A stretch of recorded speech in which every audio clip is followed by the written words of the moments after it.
Center the National Democratic Alliance NDA na leingak chupli paiba chahi taret mapung farakpada ngasi Manipur Chief Minister Nongthombam Biren COVID-19 na maram oiduna Makhoibu yengshinbinaba kana leijadraba angangshingi oiba Chief Minister's Seva scheme Chief Minister ge Angang-gi tengbang pinaba laothokhrey scheme asi pandemic na maram oiduna mapa ahal laman amasung Makhoibu yokpa mapashing leijadraba pupang sudraba angangshingi damak paikhatpani Chief Minister na hai scheme asi gi makhada mari matagi imung natraga guardian gi makhada non institutional care da leiba pamba angang amada thagi oina lupa lising ahumga chamanga maintenance amount oina pigani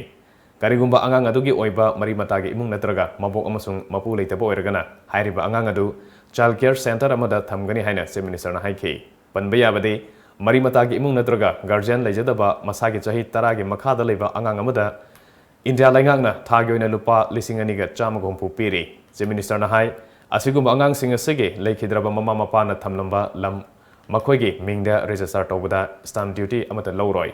angang aduna masagi chahi kunmathoi sudri phawbadi asigumba land transfer tawbagi thabakta land revenue amata lawroi Chief Minister's Seva scheme gi makhada chahi 10 dage 18 phawbada leiba kana leijadraba angang nupi masa sing institutional care piduna lemna mahi tamhangani Makhoibu Kasturba Gandhi Balika Vidyalaya KGVV da lemna mingchen bada khudong saba pigani class 11 amasung masigi mathaki class ta tamliba natraga class 10 loiraga vocational course chathariba asigumba angangsingda one time special assistant oina laptop singsu pigani hana Chief Minister na phongdokhe Chief Minister N Biren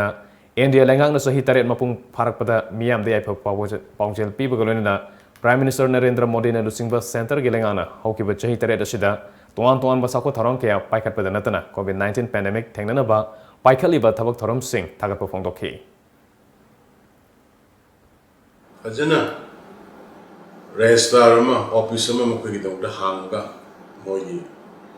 demakta moina mapung phadri phawa yengshinba warapa sembi ba aduga moigi ana ayek lakpa tawba khuding makta Prime Minister gi PMJSY gi lamanga gi scheme loina cover tawre aduga Manipur sarkar dagi sudakar legadi adu matam gi mating panga Makhoibu mama palite gi award pa fill tawjero su kari makhalam dagi makhoida award pa fill tawdana ba Manipur sarkar na thokang logani haidana ei Manipur gi miyam da sigi scheme si laothokhrey